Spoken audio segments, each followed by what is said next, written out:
জাতীয় পার্টির chairman GM. কাদেরের বিরুদ্ধে অনুসন্ধান করবে দুর্নীতি দমন কমিশন দুদক।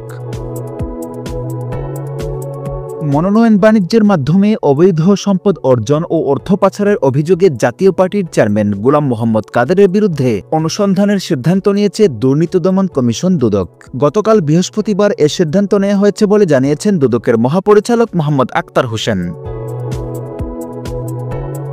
তিনি বলেন, গোয়েন্দা তথ্যের ভিত্তিতে জাতীয় পার্টির চেয়ারম্যান জি.এম. কাদেরের বিরুদ্ধে অনুসন্ধানের সিদ্ধান্ত নেওয়া হয়েছে। জি.এম. কাদেরের বিরুদ্ধে অভিযোগের বিষয়ে বলা হয়েছে, 2018 সালের একাদশ সংসদ নির্বাচনের পর সংরক্ষিত নারী আসনে দলীয় মনোনয়ন দিতে 18 কোটি 10 লাখ টাকার ঘুষ গ্রহণ করা হয়,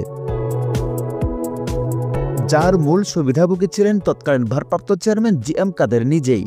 চুক্তি অনুযায়ী অর্থ পরিশোধ না করায় অধ্যাপক মাসুদা এম রশিদ চৌধুরীকে দলীয় পদ থেকে সাময়িক বরখাস্ত করা হয় এবং তার স্থলে জি.এম. কাদেরের স্ত্রী শরীফা কাদের সংসদ সদস্য হন।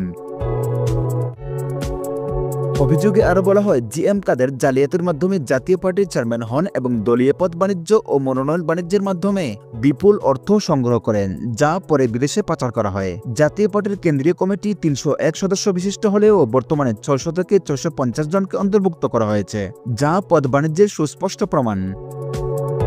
2024 সালের দ্বাদশ জাতীয় নির্বাচনে দাখিল করা হলফনামা অনুযায়ী জি.এম. কাদেরের নামে নগদ 49,88,000 টাকা এবং ব্যাংকে 35,95,000 টাকা, এছাড়াও 84,98,000 টাকা মূল্যের একটি জিপ গাড়িও রয়েছে তার। আর তার স্ত্রী শরীফা কাদেরের নামে 59,59,000 টাকা, ব্যাংকে 28,09,000 টাকা এবং তারও 80 লাখ টাকা মূল্যের একটি জিপ গাড়ি রয়েছে। তার স্থাবর সম্পদের মধ্যে লালমনিরহাট ও ঢাকায় জমি ও ফ্ল্যাট রয়েছে।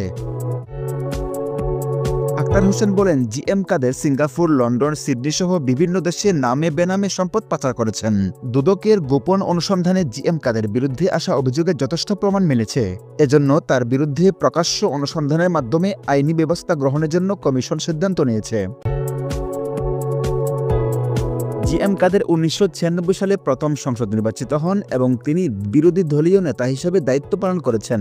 2009 থেকে 2014 সাল পর্যন্ত বেসামরিক বিমান পরিবহন, পর্যটন মন্ত্রণালয় ও বাণিজ্য মন্ত্রণালয়ের মন্ত্রী ছিলেন।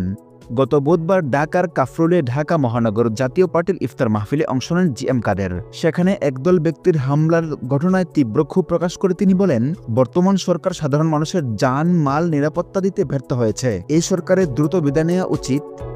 এই সরকার যত দ্রুত বিদায় নেবে ততই দেশ ও জাতির জন্য মঙ্গল হবে। মাহদি হাসান, ডেস্ক রিপোর্ট, ফাইগাম নিউজ।